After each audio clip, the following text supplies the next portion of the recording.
Welcome. I hope you enjoy the conversation you're about to see between me and another comedian about religion and comedy. These are conversations I'm calling disorganized religion. God bless. And for those atheists out there, may nothing await you after this life. Sweet welcome. Hey, nerds. Another episode of Disorganized Religion. Hopefully everyone's staying safe and healthy during this pandemic that I pray is going to end very soon, but probably won't. And because of that, we're doing this over Zoom, which stock in Zoom is rising rapidly. Buy in, I guess. It might be too late. But I'm joined today by the fantastically fun and beautiful Wendy Wilkins. Oh, sad. Thank you so much. Thank you for joining me, Wendy. Oh my God, thanks for having me. Yeah. You're one of my favorite people in comedy. Literally. Oh, you're so sweet.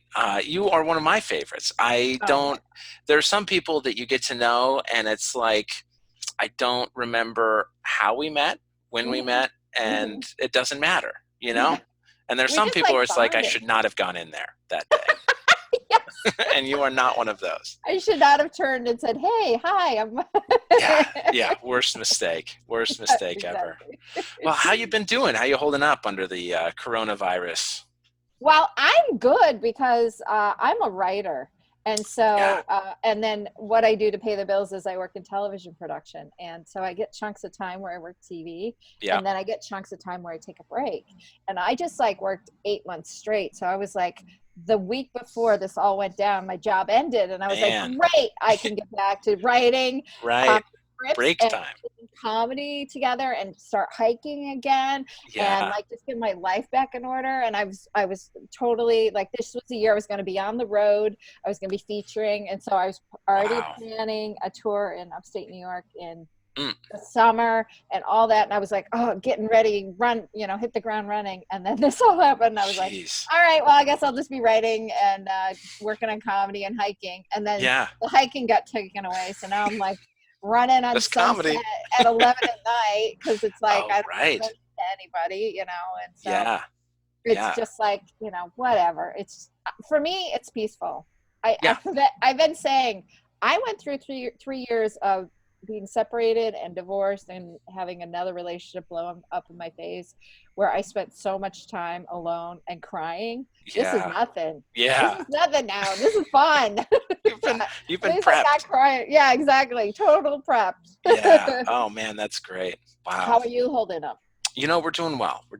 Me, the wife, 3 kids. I've been joking with people that I like the fact that I picked someone to be with and then made 3 other people that I enjoy. So it's been good. That is good. That is good. I mean, with any family, you have tense moments, but those were going to happen anyway. So. Exactly. Well, that's nice that you like your family. Most of my family, I don't know. You're okay being quarantined from. Yeah, I'm 3,000 miles away from most of them. It's fine. Where are they then? 3,000 in New York? Most of us grew up in upstate New York. Okay. That we were farmers that apparently, at least on my dad's side of the family, we got here in 1840. Okay. And all just became farmers for at least 60, 70 years. And then the age of manufacturing, everybody just sort of moved to the area that most of us grew up in now, which is the Binghamton area. And it's the south central part of upstate New York. My school bus turned around in Pennsylvania every day. Oh my gosh. I like how close we were. And then they became, blue collar workers. So, but then manufacturing just sort of disappeared in the last 30 years in upstate New York. So my family, my dad retired from the cable business. He worked in the cable business from the inception and moved down to Florida. Like him and all of his friends from upstate New York, who all hung out together, all retired and moved to the same neighborhood in Florida. So, though most of their friends picked up and went to upstate New York during this whole thing before they closed the borders of Florida. So weird. He's like, I don't know why, but they all did. I don't know. I don't get it. They usually all go there in the summer, but That's like the worst place to be right now. Yeah. But then my cousins on my dad's side all live still in upstate. But my cousins on my mom's side, My mom passed away in 99. So my cousins on my mom's side all scattered everywhere. Yeah. So I got Denver, I have Richmond, I have Pennsylvania, Reading, Pennsylvania, and then, Boston and Connecticut. So everybody's everywhere. So Yeah. I don't really have a home anymore. Once my mom died, I don't really have a home. So LA is my home. Yeah. It's like the most prophetic thing my ex-husband told me. He goes, you got to just accept the fact that LA is your home. Oh, wow. I was like, yep, that's when we were getting divorced. I was like, yeah, I've been here longer. I've been anywhere else. So yeah. Yeah. Interesting. So how long have you been doing comedy? I have been doing comedy 27 years. Holy smokes. And where'd you start? I started in upstate New York when I was going to community college. They did an open mic at a bar, and it mainly was all music. It was some hippie guy who ran it, and he talked more in between the acts than anybody did. Like, he would talk for 15 minutes and then somebody would play a song. Like, it was just awful. Yeah. And I was the only comic, and I had no idea what I was doing, but we never do the first time. Right.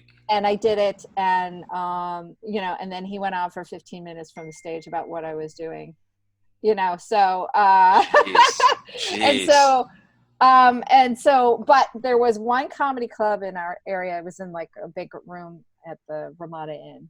And I can't even remember what it was called, but the owner could tell that, because I would just come by myself, and he'd let me just pay $5. I didn't need to buy 2 drinks.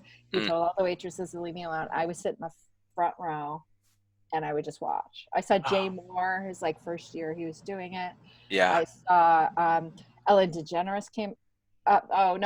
Rosie O'Donnell came up. Oh, wow. A bunch of people now, I don't remember, but I'm sure they're bigger people now. Skippy from Family Ties, he came up, Mark Price. And it was so much fun. And it was great. Hold on one second. I have to tell my Tinder boy to leave me alone. No, you're good. You're good. Please stop texting me. I'll text you later. That's great. That's great. It's good you're staying active during this time. I've had a whole FaceTime Tinder relationship with somebody during the quarantine. It's amazing. It's perfect. This is a dream come true for you. So what drew you to stand up? Why did you want to do it? Well, my dad was the funny one of his group. Okay. My grandma was the funny one of her group. Even when she went into the retirement home. She would tell these filthy jokes, to the nurses, to the other patients, everything. She was the one.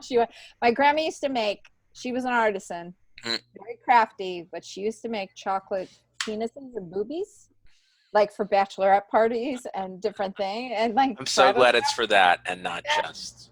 Oh my God. And she was great at it. She just was really good at it. So it just kind of being funny is running our family. And I was always a smart with my friends, and I would always anybody could dare me to moon somebody, I would. I mean, I was one of the only white girls with a big so okay. So I loved to dare. So I would in 7th grade, I was mooning everybody. I got a nickname, Mooner. It was just a whole thing. Oh, wow. Wow. So I just sort of developed that kind of personality. And so then then my mom, so my parents were divorced, and we lived with my dad during the week and my mom on the weekends. But my mom was very open about letting us watch anything. My dad was too, because he worked for the cable company. He was just I can't be a hypocrite. Yeah, sure. So interesting. But she loved comedy. She loved a lot of things, but she absolutely loved comedy. So we watched, even at a very young age, we watched them all. Yeah. Didn't matter the language or the subject matter or anything. We watched them all. So I really developed it from watching. And then I also love British comedies. So the young ones, there was a thing called the comic strip, Bertrand Saunders. So that also developed in me, watching them and just soaking them in, because I got them more than my friends. My friends wouldn't watch them. They watched the young ones, but they wouldn't get the other ones. But I was just no, this is brilliant, So I that developed into my writing. That helped in my writing life. and then watching all the stand-up specials and just like devouring them. My favorite growing up was Bill Hicks. Okay. And when I saw him, I was just like, that's who I want to be. I want to be somebody who pushes the envelope, or at least pushes this, because he had a very specific kind of subject matter that he would talk about, and it was great. Yeah. Now, I am not political. I am not that kind of thing. But the stuff I do talk about. Why are you political? Whatever. But the stuff I do talk about, I think I do push. And so, and his inspiration and who he was always has pushed me to like be my most authentic self. And so if that is me talking about sex all the time, then that's me talking about. And I guess there you go, right? But by the way, this whole pandemic, I wrote 10 minutes that have nothing to do with sex. So I know I can write it. It's stretching you. It's finally it is. It's finally getting you out of the comfort zone. Yep. It's just such a wealth of info when the sex. Yeah. So what did you end up writing about? The coronavirus itself? Or well, it's more about like just people within the current, and then things like, because I was going out, I still go out every night at the dark, because I'm not moving around enough to have me have a fitful night of sleep. So even though I exercise when the hiking trails are open, I still went out at night to do a walk. And so 8 or 9 things have happened to me while I've done that walk that are just wonderful. Oh, gotcha. It made me so happy that when you're forced into like a situation, that's when the creative juices really get going. And so like all my jokes are based on real things that happen to me, and dumb things that I've done or been done to me. They're not things I go out and look for. They just all of a sudden happen. And then I'm like, this is a joke. I have to write this. I have to write, because there's so much truth in the that happens to me that it's just like, well, that's why, and I'm really, I was fortunate enough to have parents that were open about sex. And so like, they never made me feel shamed about being a sexual being. So that's why I think I'm a little bit more open in my act about talking about sex, is because it just has always come natural to me to be like talking about it. Right. So as far as, so doing it for 27 years, I think you're I don't know any other comedian that has done it for that long. I don't know any other comedian as well as I know you that has done it for that long. So what perspective do you have over that time in gaining your voice? And any tips that you would give or things to keep in mind as you're trying to find your genuine self on stage? It took a real persona. Long. Right. It took, I was very raw my first years, because I did that. I did, like I said, I did that one open mic. And then when I was in college, I did a comedy contest called the funniest college student in the Hudson Valley. Oh, where did you go to college? It's called SUNY New Paltz, which stands for State University of New York. Got it. New Paltz, which is across the river from Poughkeepsie, and also Vassar, Marist, Culinary Institute, like a whole bunch of other colleges. Sure. And so there was like 15 of us. Yeah. And I got third. Oh, hey. Some girl at Vassar got second, and then my friend who went to my college got first. He did like a high school cafeteria food fight, but he did impressions. So it was very crowd pleasing. Yeah. So what a hack. My closer was lines that men give women, trying to get them to do what they want. Oh, okay. And then lines that the women give to those men. And so like, it really was like, it was really great. It was good. Yeah. So, but then I came to LA to work in production. And when I was 22, and my very first time was the Comedy Store. So the third time I do stand-up is the Comedy Store open mic. Jeez, at their potluck? I don't know what they call it. Yeah, it's not it is potluck, but it's not the version that it is now. It's a whole different other thing. It's up in the belly room, right? No, it was in the main room. Oh, okay. It was on Sunday in the original room, not main room, original room. Yeah. Sunday nights, you showed up at like 3. You signed up. It was, and then you put your name in a hat. And then you off for like 2 or 3 hours. Sure. Came back. The list was there. and it started like 8. Okay. So, like, it was not fun. And so if you Yeah. got a later slot time, it was dangerous to be there in the early days. So I know that we're doing area of town. Yeah. at the Comedy Store Yeah. because there had been shootings on the Yeah. patio because Yeah. of, beefs with Crazy people. people. It was awful. Right. So, and as a woman, there wasn't a lot of women. I Yeah. mean, there's so much more women now. I know it's only about 30%, but It's nauseating. it was maybe 10%. Yeah. And any woman who went there who was even slightly adorable, nothing but hit on all the time. And Yeah. and just awful behavior by men. Just crazy. So, but if that hasn't changed much. No, but we're a little bit easier to handle. It's a little bit easier to handle, a little bit smarter, Yeah. Yeah. And so if I got a time after midnight, I wouldn't do it because I don't know, and I didn't have a car, so and there was no Ubers or anything like that. Yeah. I didn't have any money, so I had to either bum a ride or walk anywhere.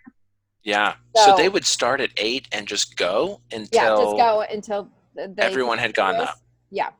Oh my gosh. Yeah, that's so different because now it's just an hour. Yeah, exactly. Yeah. So very different. Yeah. Anyway, so essentially I started comedy here. And I did it straight for 15 years. I was also working a full-time job, and there wasn't as many mics. It was like 1 or 2. You picked your area of town where you did it. So there was these circles that wouldn't go, like there was the Valley people and the West Side people and the Hollywood people and the East Side people and the South people.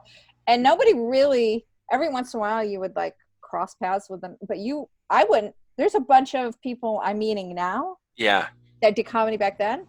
I never met because unless they went to my mics, there wasn't that many. Yeah. And so I did it hard for 15 years as hard as I could.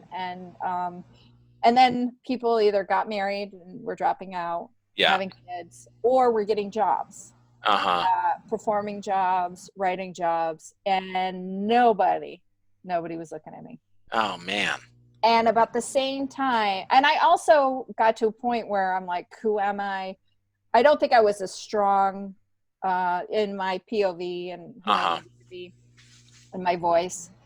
And then I'd gotten to a point where my writing was starting, even though it was new, and I'd only had a few years into it, it started to take off. So then I fell in love. And my joke is true. I fell in love and it ruined my act. Okay, so why do you say that? Why though? Because I was talking about how I had a lot of jokes about there's no white guys out there who like my big white butt, Oh, and then the world changed as soon as I stopped doing it. It was just like, so, and the jokes were very self-deprecating. Yeah. They still are now, but like, and they played well. But when I fell in love, I stopped going as much. And then when I would go, it got real, the tides had turned and it had got really broy. Really broy. Interesting. And it had a lot of the attitude, which I like to call the Judd Apatow attitude, which was, it was very mean-spirited. Just like the tone that was in his movies. So very mean-spirited. A lot of people are trying to be Zach Galifianakis, who is a friend of mine who I came up with. Yeah. And then all of a sudden I saw these mini versions of the character Zach Galifianakis that, that they were trying to be. So, and I was just like, I don't want to be here. I hate this. This feels like an abusive boyfriend. I don't want to do this. So I dropped off. Yeah. And concentrated on writing and acting. And I'm telling you, once I decided to come back after, being away about 10 years, and I would do it like once or twice a year. So I technically was still doing stand-up. Yeah. And once I went through the hardship of being separated and divorced and having another relationship blow up with me. Stand-up spoke to me like, you need to go back to it. You're a stand-up. You came to LA to be a stand-up along with being everything else. But stand-up is like number 1 or 2 on your list. Right. You have to go back to it. Right. And as soon as I did that, I started writing jokes. Like it was like, because my brain had clicked off from writing jokes and I clicked right back on, and I couldn't I didn't have enough time. I was trying to write everything. There's constant, like it was like this built up in my brain. Sure. And it just like vomited on me. It was so great.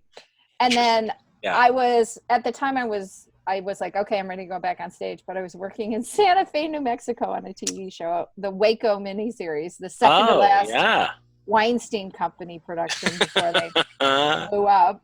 Yeah. And that's a dead town after 8 p.m. Like Sure. there's nothing there. Yeah. So couldn't find anything there. And then as soon as that job was over, I came back to LA, and I was going through the divorce proceedings and getting my life together, and like sleeping on the couch in our old apartment. I was just trying to figure things out. Yeah. And but then still working out some things, still doing stuff. And then my friend's like, go back to Chicago. Cause I'd worked in Chicago with her. And then she's like, come back to Chicago and do this other show. So we went back to Chicago, and that was July of 2018. And as soon as we did, the moment I got there, I was like, okay, what do I do? And so they have a website too, got the website. I started to figure it all out. I got, went to one. When you say they, you mean like Chicago has an open mic website? Yeah, like we do for the Comedy Bureau. It's I can't even remember what it's called now. But yeah, they have the same kind of thing. Got it. And so I did one, and then I was like, okay, that's a safe one. And then I started to make friends. And so I was there for 6 months, and it was like, I got my feet back. No one knew any of my old jokes. Yeah. I could tell all of my old jokes until the, stuff started to move. Yeah. And then started writing new stuff and started getting up and then I got invited to write on this comedy website, and I made a whole bunch of friends. And then I have a gang, It was great. And I was like, okay, so as soon as I got back to LA in December 2018, I hit the ground running. I went to a party like 2 days after I got here, full of comics, and they're like, oh, it's called the Comedy Bureau. I was like, okay, great. And so then I started to map it, and so I did the same thing. I did 1, 2, figure it all out, and then as soon as I could, I was doing 2 or 3 a night. And I completely was like, this is what I've always needed. This is the thing I sort of ran myself away from. Yeah. Interesting. And then I came back with the Wendy. I knew who I was. I think going through the divorce and the other relationship, I got to a point where I finally figured out I am the Wendy I always wanted to be. And because of that, I now have a point of view on stage. Yeah. I now know who I am. I now get up and people know who I am. Even if I don't talk about sex in my act, they still know who I am, which is great. Yeah. That's good. So what kept you going with stand-up over the first 15 years, and what brought you back? Or was it not the same thing? What kept me going with stand-up was I just wanted to learn how to be a great joke writer. Okay. And even though other people got opportunities and stuff, I just wanted to keep learning the craft. And so me going there, you would go and you would watch, and you would just soak it in, and then you would write better and push yourself to write more and better. And also at the same time, I was also writing one-woman plays and with 6 other people. And so performed by one person. Exactly. I was shooting short films. I was writing scripts. So I was also, both were informing each other, and both were, making each other grow. So the writing has always been, no matter what, it strengthens everything in my life. Yeah. And so during the time when I wasn't doing it as much, I was still growing as a writer. I write everything. I write comedy, I write drama, I write dramedy, I write post-apocalyptic sci-fi.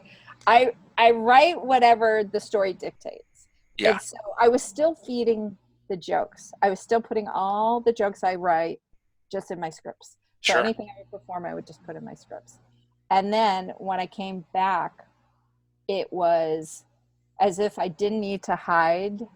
And I wasn't hiding behind scripts by putting my jokes in there, but I was now brave enough to be like, I got to come back. And I knew coming back second time around, as a 50-year-old open micer, I was going to have to start at the bottom. And a bunch of my friends are like, I want to come back. And I'm like, well, if you do, you got to do this. And they're like, I don't know if I can do that. And I'm like, that's what's going to have to take.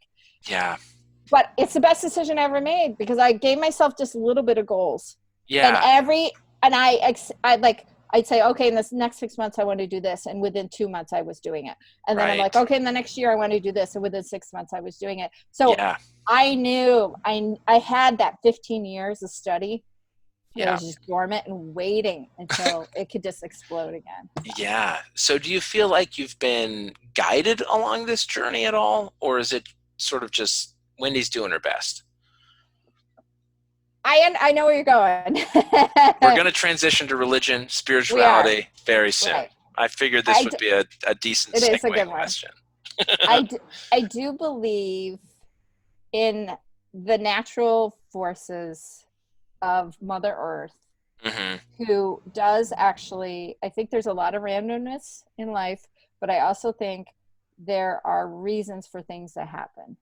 And the example I give is there are 3 significant times in my life when I have been absolutely flat broke, like so worried I didn't know if I was going to eat.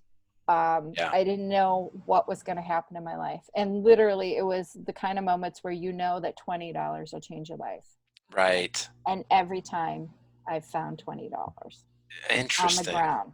So I do believe that there are forces, there is energy that do push you in a path, good or bad, but they push you into a path or into meeting somebody or into that direction. And then that actually is where you were supposed to go. Like I wanted my whole life to be a filmmaker. And I got into film school, but it was one of these really expensive ones. My dad's like, no, you're not going to go into debt for that. And because of it, it forced me over to television production and community college and then my university. And that is, I still love making films. I make little films and stuff like that, but my life is television. And so that was like, that forced me into doing something that I should be doing. It was the best kind of thing, not the thing I thought I wanted to do. Of course, I still want to be a filmmaker, but that it's not going to kill me if I'm not. Like it's not, you know? Yeah. But working in television makes me so happy. Makes me so happy, you know? And I haven't achieved exactly what I want in television, which is to be a writer or director, but I'm still working in the thing I wanted to work in since I was 10. So I don't care, you know? So do you enjoy writing or performing more? Or are they just two sides of the same? Yeah. Like this time I've had the last 3 weeks of just sitting and writing for 2 or 3 hours. It's like breathing to me. And I get the stuff that's stuck up in my head out. Right. Now it's different than comedy, where comedy is just jokes just come to me. Like, I can't force myself to write.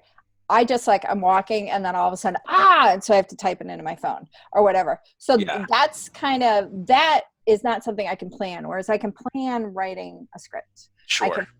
You have to plan it, you know? And so you sit down and you get the ideas out and that kind of stuff. It's very methodical. So it's a very different type of writing and process. And so I love to perform, but I love writing a script and like rewriting it and getting a finished product. I have the script I've been writing. I wrote 7 years ago and I've been updating it ever since. And now I have people who are shopping it around for me, but they gave me notes and I just got a third set of notes. And each time I was so eager to do the notes because it just made the script better and better and better. And so like that eagerness to like get this thing completed is incredible. And it's the same with getting up and doing a good set. And even doing a set where nobody laughs, I don't care. I still did you learned something, hopefully. Completely. The last time I went up at the Comedy Store, I've only been up on Potluck twice. And the last time at the Comedy Store, I did a set that I do at 3 minutes that I do, and generally it does great. It was not going great, and I ended up dropping 2 jokes. I forgot, like I didn't realize I had dropped them. Yeah, it happens. Stage, and I wasn't so much disappointed that I didn't get the laughs. I was disappointed that I dropped those 2 jokes. Yeah, and that's what made me mad about myself. It wasn't that I wasn't getting laughs. I don't give a shit. You laugh at me, don't. I don't care. Yeah, that's what age does to you. You don't give a shit. I'm 50. I don't give a shit if you laugh at me. I don't care. That's not about you. It's about me getting up on stage. Right. But right. I was more mad that I dropped the two of my favorite parts of my 3 minutes. So, Yeah. you know? Yeah. But everybody does it, so it's no big deal. Yeah, it happens. I feel like I do that every single set. I sit down and I'm like, oh man, I wanted to hit that thing and I forgot to do that thing. So were you raised religious? No. Okay, so with my parents getting divorced, so it worked out that so my dad wouldn't have to pay child support. We lived with him during the week, and then my mom every weekend. But she worked third shift at IBM, so it just like worked out. Third shift is like 10 p.m. to 7 a.m. You know, she made more money that way, and it was just better. Right. Yeah, the overnight hours. Single mom and everything like that. Right. So so our weekends were dictated by my mom, and my mom was like, I was forced to go to church. I'm not going to force you guys. Okay. Having said that, we up until then we were raised Methodists, and so if we ended up at my dad's house for a rare weekend or it was the holidays or something, we went to the Methodist church. It's fine, you know. And Methodist is, you know, I don't know, it's very light. Yeah. It's one of the lighter religions. There's not a lot. There's not pomp and circumstance. Having said that, I had friends who were a different Catholic. My best friend was Catholic. I went to her church more than I went to my own. Interesting. So I knew more about that. There's a lot of pomp and circumstance. Yeah. My other friend was Baptist. Tradition. We call it tradition, right? That's what they call it. Well, yeah. Yeah. Southern Baptist with a lot of tongues and like. Right. That was dramatic. Yeah. And I didn't have any Jewish friends, but there was, you know, temples around. There was, you know, there was Lutherans and like a whole bunch. So I got a taste of a lot of them. Yeah. But I think because of my mom, like I don't drink coffee because of my mom. She didn't drink coffee. Oh, okay. Was that for religious reasons or just? No, she just didn't like coffee. Didn't like it. Yeah, she was fair a enough. Coca-Cola drinker. Oh, okay. Well, you know. That was her coffee. Yeah. And by the way, I drink Mountain Dew. So there you go. nectar of the gods. So because, you know, we didn't have any, you know, that kind of pressure. Yeah. We didn't have to do it.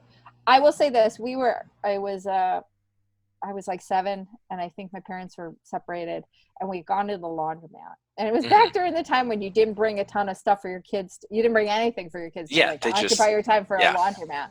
Yeah. And the only book in the whole laundromat place was chained to a chair, and it was the illustrated version of Noah, the Noah. Oh, yeah.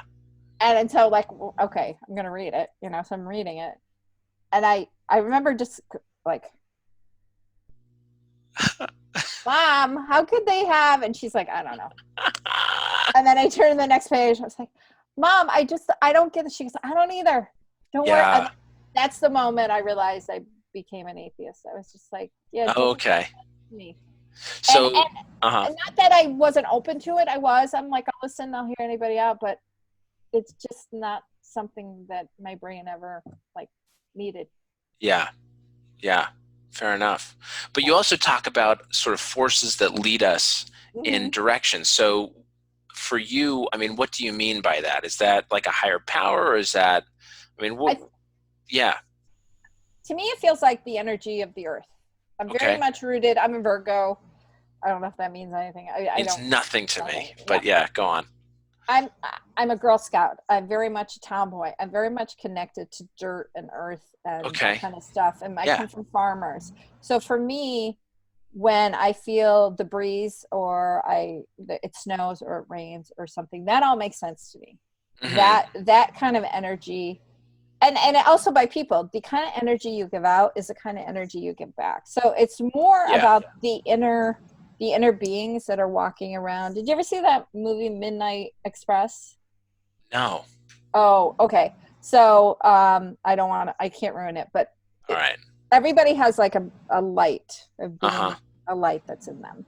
Yeah. And that's, you know, like I think about 4 or 5 times I've seen people's auras, which is a weird thing where all of a sudden you see somebody and they have colors around them. I don't know what the colors mean. I just have seen.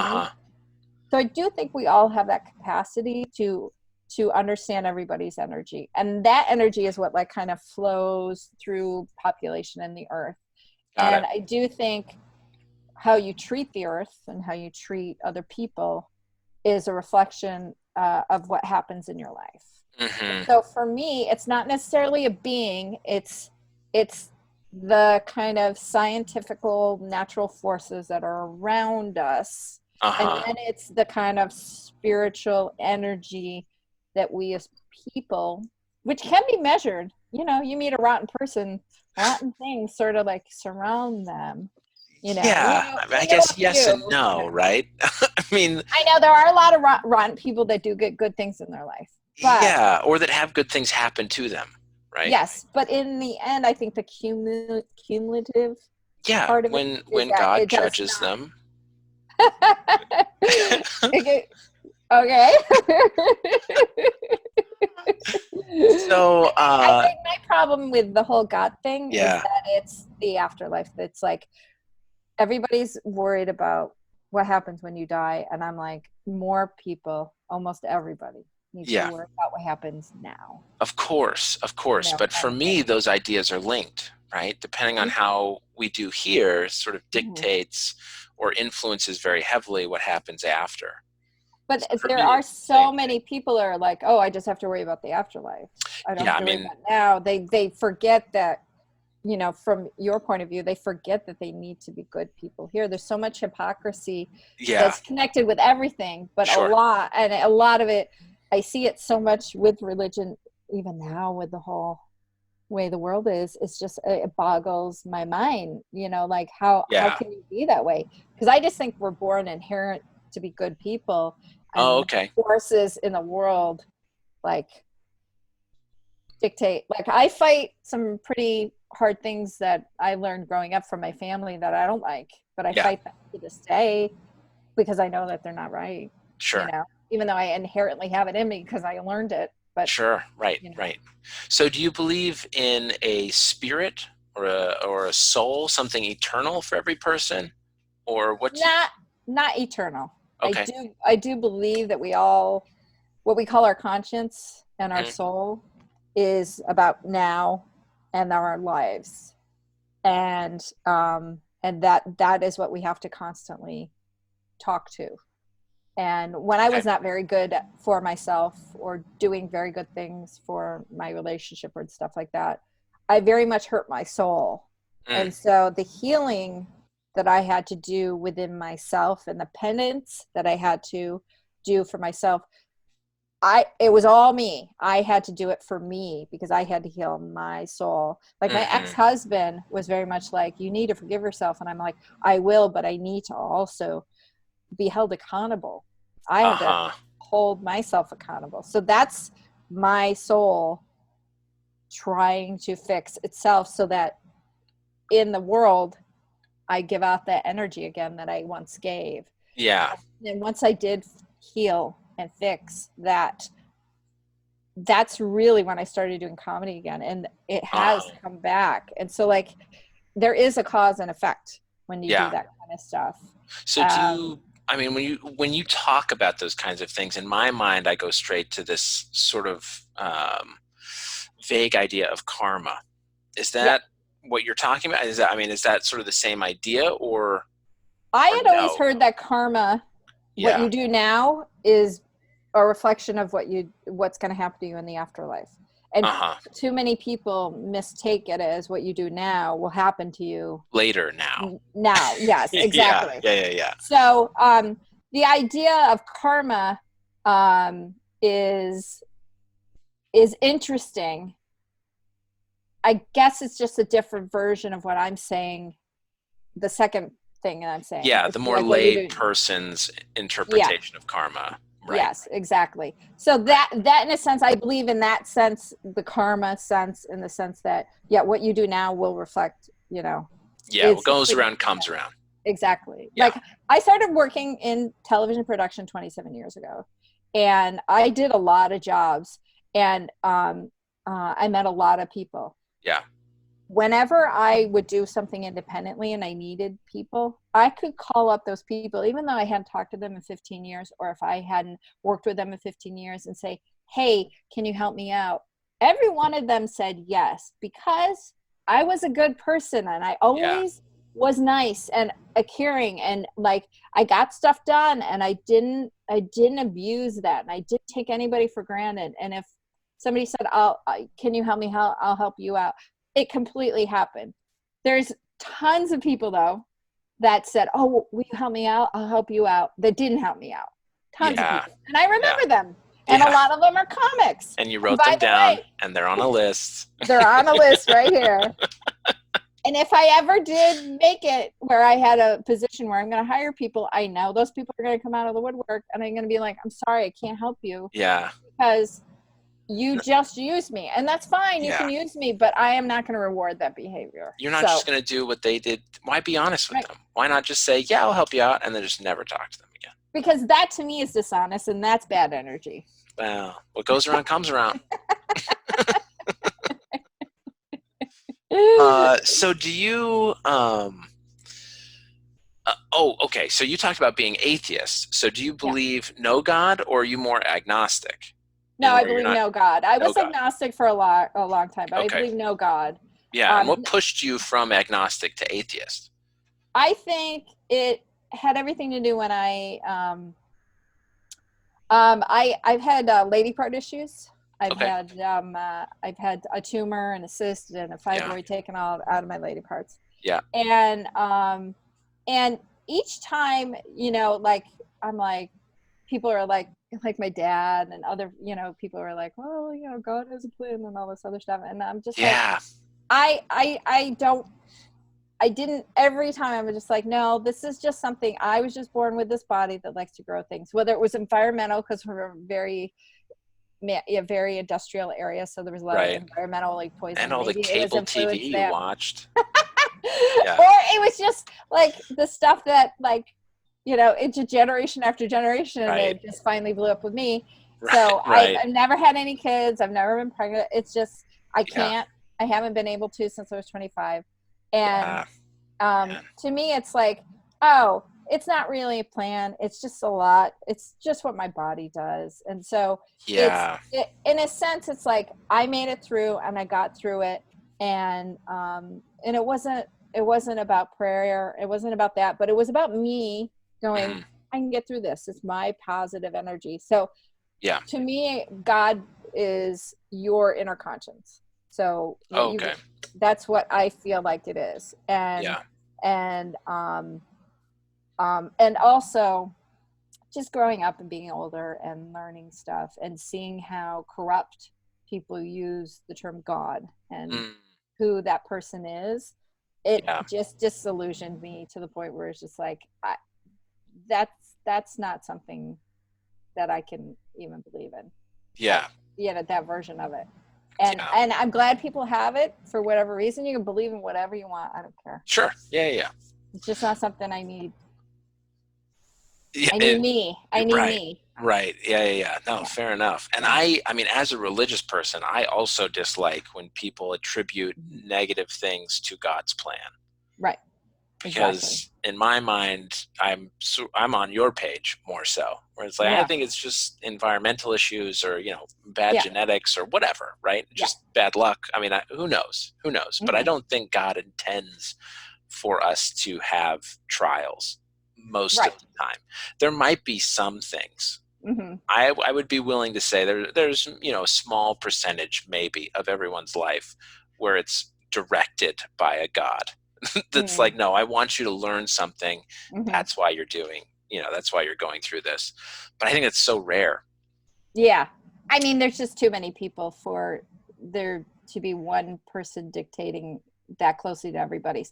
I think it's more, your God is more like this kind of reminder to people about what humanity is supposed to be about, what the earth's supposed to be about, how we're supposed to be living in this world. And that translates to me to Mother Nature, like Mother Nature, specifically in the time that we're in right now, is like, there's too many people, you're f***ing up the earth. Too many old people. There are too many old people. She's just like, I gotta create something. I gotta call the word. Gotta get you guys out of here. I gotta take care of something here because you guys are not getting the point.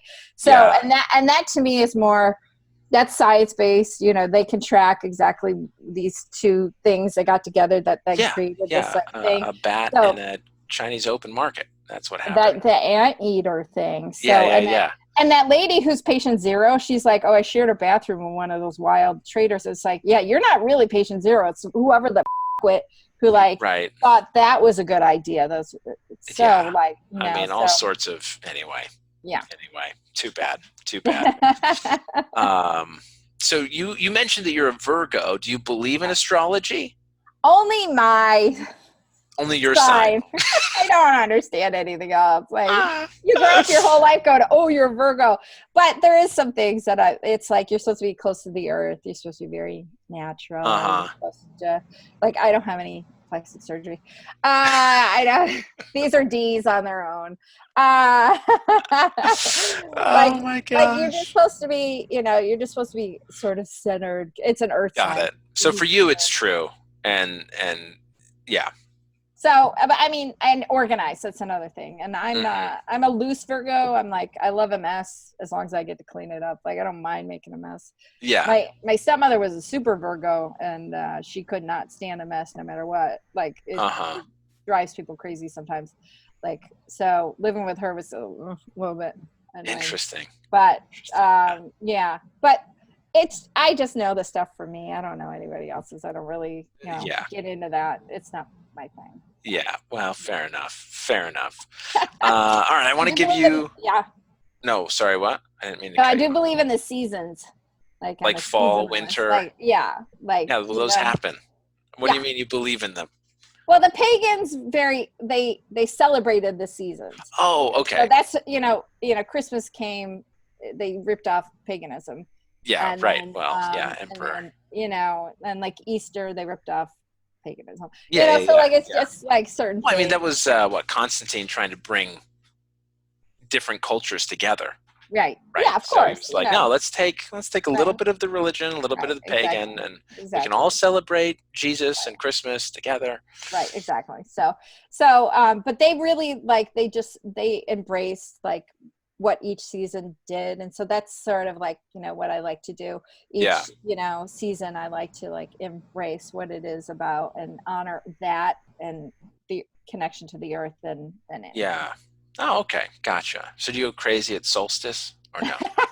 No, I don't go out in the field naked and try and run around and my boobs flying everywhere. No, by the way, my boobs don't fly anywhere. They're very perky. They're in their 20s still, even though I'm 50. So but no, I don't do that. But if I was in an area more with more regular 4 seasons, I think I would do more of a party, an outdoor thing, or gotcha, for each change. LA. Sort of I celebrate Christmas because Christmas for me and my family has always been about getting together and food, and that kind of thing. It's not really about Jesus for us. So my mom had a poinsettia wreath on top of the tree. I still have it. It doesn't work anymore, but that goes on top of the tree, not an angel, not a star or anything. No. Yeah. Well, I don't think you should be getting presents. No, it's fine. So I want to give you a chance to ask, what's the deal with Mormons? Anything regarding my faith that you've been curious about or wondered about? Well, I know a little bit because Joseph Smith first tried to start Mormonism in upstate New York. Yeah, he didn't first start to try. He did.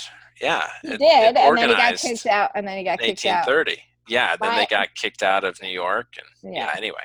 My question is about the tablets that he said he found. Yeah. Now, how do you know that he didn't just make it up? Because it does feel a little bit like he just sort of made it up, and he might have been a guy who wanted a lot of attention. I don't, so that's what makes it more authentic than the L. Ron Hubbards of the world, Right. Well, I think as far as L. Ron Hubbard goes, I don't know that he has any claim to I don't know that much about Scientology. Yeah. I don't know that he claims that he received his science fiction books from God. Maybe he does, but I'm not familiar with a claim like that. Whereas that is Joseph Smith's claim, that he received these plates, at least direction on where to find them, from an angel, essentially from God, right? And I think for me, it's really just choice. It is, the Book of Mormon has always struck me as teaching truth about God, about Jesus Christ, about our purpose in this life. And so for me, it feels real. Okay. But I mean, there is no question that Joseph Smith has a troubling history as far as attention seeking goes, because he was, a treasure hunter. He was brought before a court in New York for fraud regarding treasure hunting. And I think with religion, a lot of it is just choice. So for me, I think there is some fun aspects in religion regarding supernatural and almost magical kind of things, right? I do think that science can explain some of that, which is great. And I don't think religion and science have to be at odds. So for me, it is Joseph Smith's past. I think, who else is God going to talk to? Right? He has to find someone that is willing to believe in supernatural, because as far as we can comprehend God, in my mind, it is sort of magical. It is supernatural.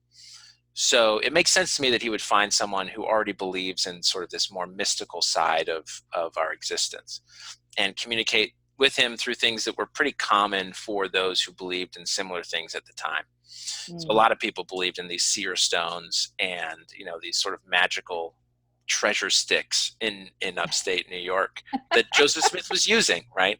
Yeah. And his claim is that he received a vision on where to find these plates, and that he, before that, was reading the Bible and prayed about a passage in the Bible in James, telling us that if we needed wisdom, we could ask God. So he took that at its word and prayed, and claims to have seen a vision of Heavenly Father and Jesus Christ. And for me, after reading through the Book of Mormon, which I did on my own at age 14, prayed about it at the end, asking for my own confirmation, and I felt a confirmation that that book had come from Heavenly Father. So for me, it is more just a personal connection to the book, and a personal connection to the teachings in the book.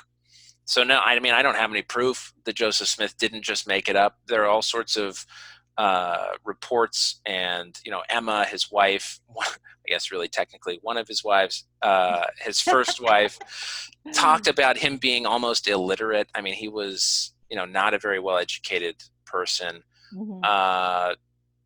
but he was probably imaginative. Could he have made it up? Maybe, but I don't think that he did.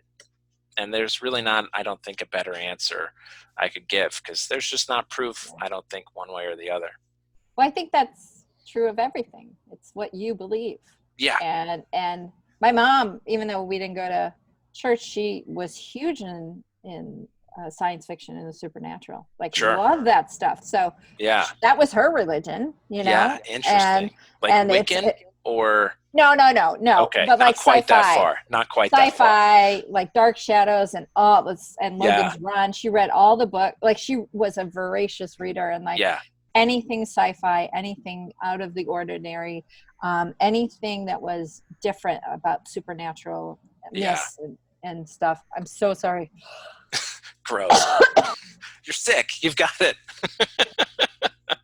I have horrible postnasal drip. Horrible. And that's from growing up in homes filled with cigarette smoke. So anytime I talk longer than a certain time, it just starts, because I'm not breathing properly. It just starts going back. No, you know what, Wendy? I think God has a plan for you. Oh my God, God's plan is really funny. He's got a wonderful sense of humor there. I believe he does. I believe he has a great sense of humor, and he probably gets it from his wife. I don't know. But I understand, I understand that, believing in something,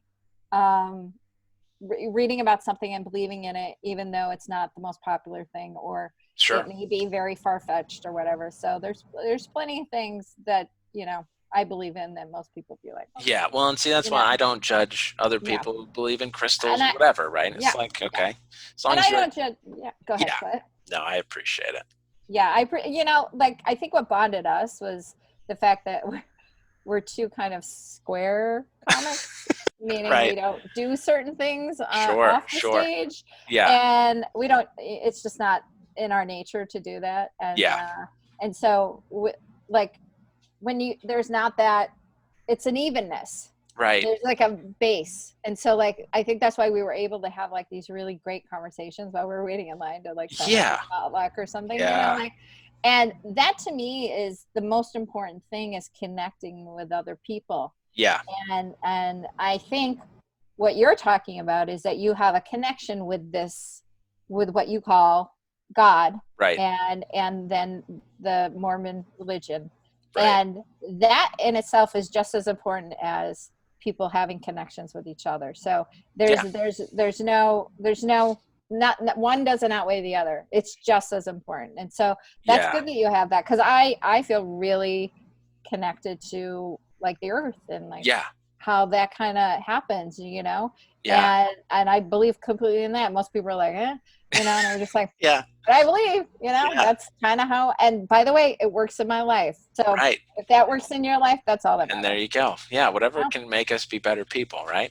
Exactly. But I think that's the problem with what I have with organized religion. Most of them is that it doesn't. It's self-serving.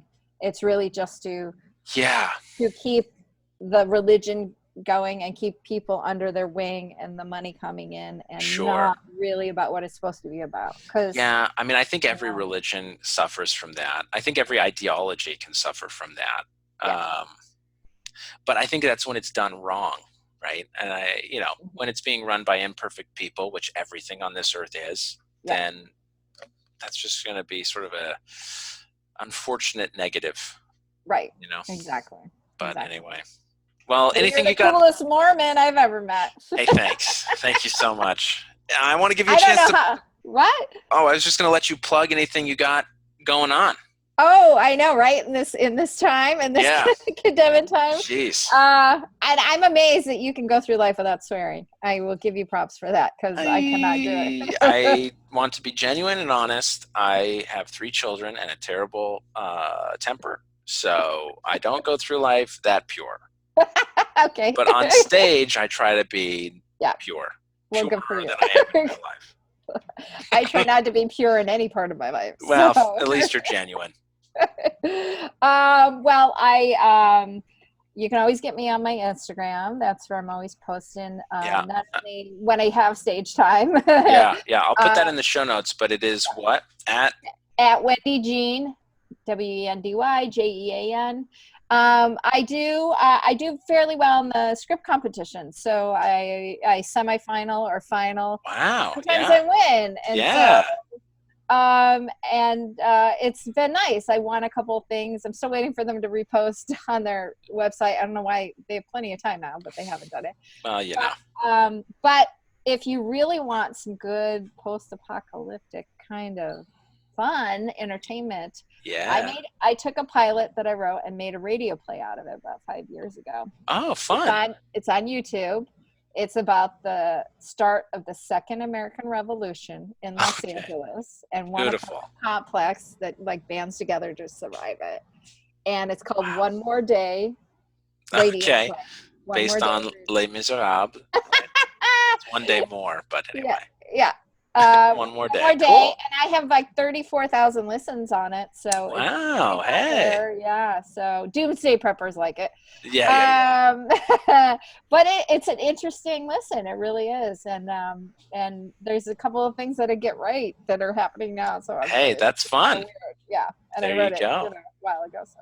Cool. Well, I'll find links for those things and put them in the show notes for people. Thank you. So absolutely. much. Thank you for doing this, Wendy. This was a pleasure. Thank you for having me. Oh my God, Seth, you're one of my faves, and I just feel so honored. You're too sweet. All right. Sweet. Everybody have a good week. We'll catch you next time. All right. Let me figure out how to...